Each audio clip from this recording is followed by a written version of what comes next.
first they had, oh my gosh, they had those gas stations. And those gas stations, y'all, look, we're going to talk about that for a minute, y'all. Them gas stations was nice. I ain't never had no gas station like that, right? They had a code.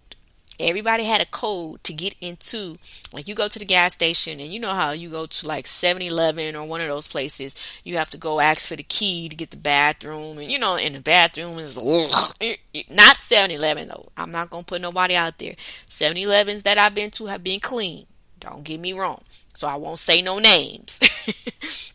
But you know the different chain gas stations where sometimes you go and then you got to go around the building with the the key is hooked on what is that, a spatula?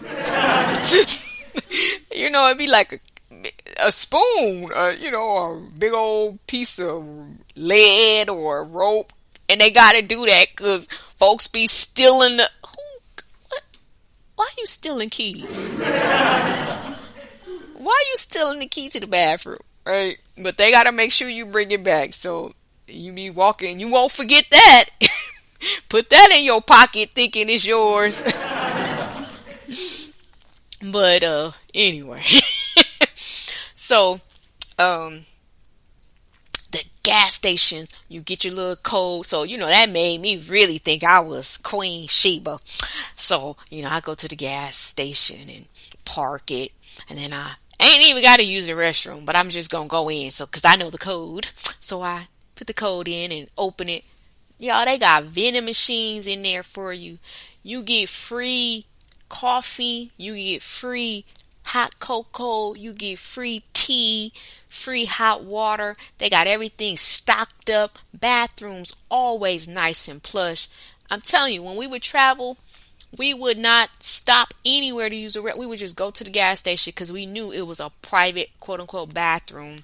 Because with nobody else being there, because not many people during that time, this is when those cars first came out, right? Not many people had them. And not many people knew about them and really didn't want to fool with finding out about it. But it was a lot of perks. My registration was cheaper because you were, ergonomically or environmentally ergonomics. Ain't that for your hands? Y'all help me with my English. Environmentally, you were preserving the environment, not putting out all them fumes and gas and stuff in the air. Because it was natural gas. So you got all the perks. So I had a discount on my registration, my tags, all that, right? I would go places and I could show a card and would get discounts at different facility, businesses and stuff like that. Had a lot of perks. But like I said, when I moved to another city that was like 70, 80 miles away, I still had the car. Matter of fact, I moved with the car. We had, because the car was a regular size car, we rented a truck and we had the truck and the car. And so we packed everything up and put all my delicates in my car. The other stuff was in the truck. We moved up. And when I got up there, I kept it maybe another year or so, still having the gas card. But I think that's what I did. I made sure I ran out that gas card before I gave it back. Because I was like, yeah, no, that's when I know it's time to give it up. And so the place where I was living only had 2 stations, and the one station I didn't like going to, one was less than 2 minutes from my job, but it was something wrong with one of the, it was only 2, what do you call them things? Pumps. And so I did like fooling with it because if I was, rushing, trying to get to work or really in a hurry, I didn't have time to figure out whether or not it was working or not. So I was like, you know what, this is really not really convenient for me right now because I'm no longer in the city where I was. So I just gave him the car back. And I think for about 3-4 months, I went without a car. And it was funny because in the city I was in, I didn't really need one. The buses and everything was, cool. And then what I started doing was I started renting a car.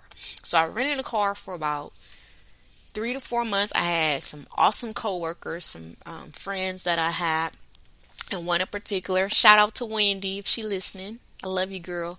She would pick me up. I would give the car back on the weekend, so she would be the one to take me home that Friday. Me and my husband, because my husband, y'all, he's something else. That man learned every bus route. He just was a traveler. He's like an adventurer. So I was like, all right, I'll go out there with you. So we would catch the bus to the mall and we catch the bus here. I mean, it became an adventure. We just really had fun on the bus. Don't ask. We even went to Vegas, y'all. Oh, sorry. We went to Vegas. We caught the bus from up where we live on the. How did we do that? I'm trying to think now. How did we get down there? We must have took the train. Yeah, I think we did. We took the train. We took the bus to the train, and then took the train to downtown. And from downtown, we took another bus to the Greyhound, and we took the Greyhound to Vegas. And we enjoy, y'all. When I tell you that probably was one of the funnest Vegas trips we had, cause we was like two kids, like two traveling teenagers, right? So when you having fun in life, everything just flows. We didn't have no problems. We didn't have no issues. We got the front seat up in the front, cause that was my first time on a bus going to Vegas. I had took a Greyhound years before with my grandpa going to Alabama. Yeah, y'all, I got some stories I could tell y'all. And went through and stopped in Texas, and my dad picked me up and took me to Oklahoma with him.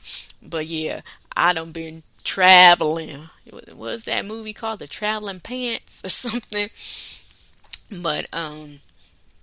But yeah, we took the bus. So during that time, I was on the bus, and the Vegas trip, I was sitting in the front because that was my first time. We had they had plugs for your cell phone charger, so I had plenty of phone for my cell phone battery and everything. And I could see the whole ride, and we was chilling, y'all. It was fun. Then of course you stop at the mid section. I love that little mid in between San Bernardino, LA, and Vegas. You stop there at the little shopping center section where they got the McDonald's and they got other stuff. And I would always go in there and give me some hats. Give me a hat and a purse at the little shops they have in there. Or give me some shoes or something like that before I got to Vegas. And yeah, and then when we got to Vegas from the Greyhound, we learned that's how we learned the bus system in Vegas. We just wanted to adventure. We just wanted to, figure stuff out, and it was fun. And we like challenges. We both the same way, and we rolled our did we take a cab? I think we did, because when we was rolling past, the guy said, "Where are you guys going?"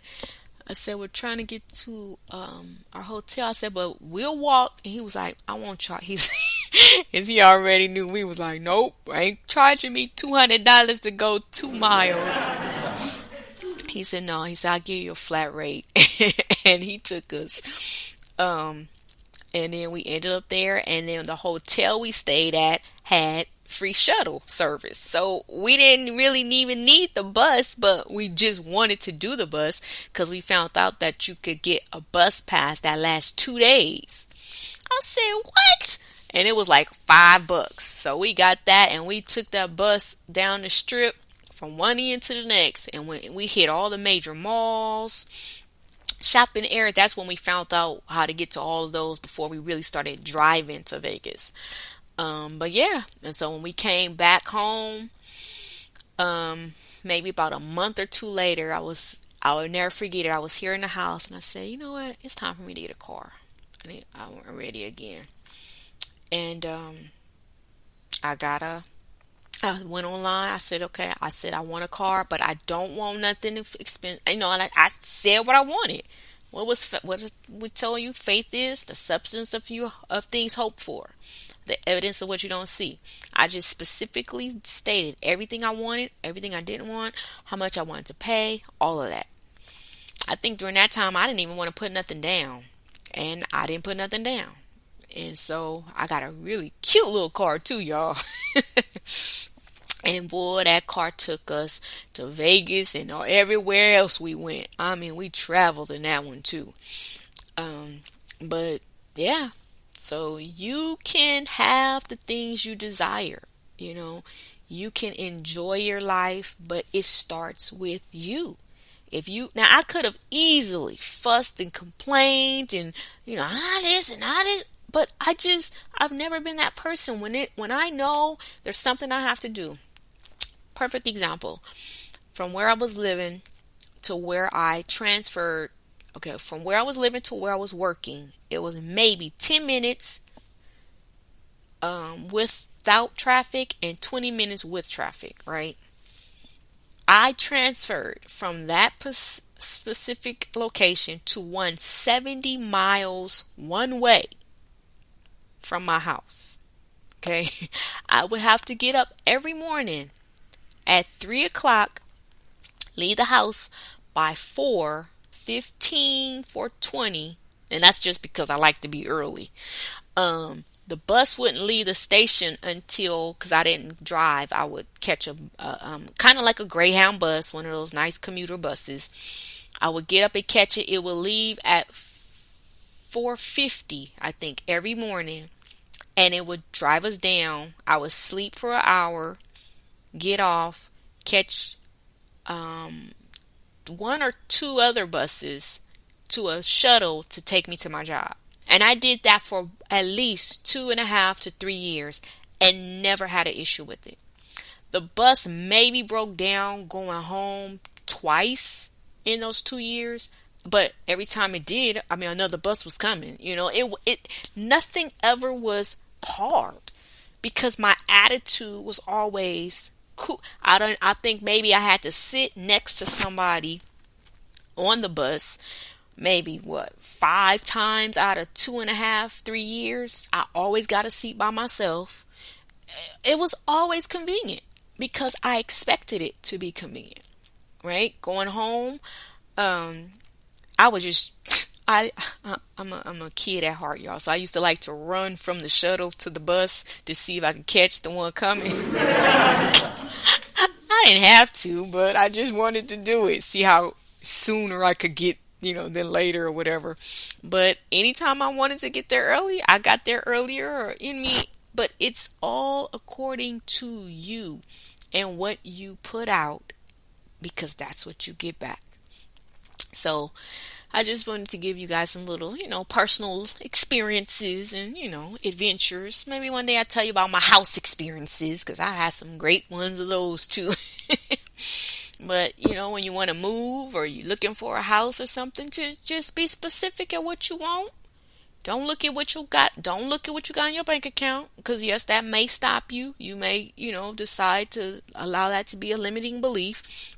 But if you want it, why you can't have it? You just have to believe that you can have it. If you don't believe you can have it, then ain't nobody else gonna believe in you. You got to believe you can have it. And everything I've wanted, I've gotten. And that's the problem. Well, I won't say it's a problem, but my thing is I'm kind of like I'm a content person. Like, it don't take much for me, to be happy. So it's like when I do try to think outside of my box, I'm like, I don't want that.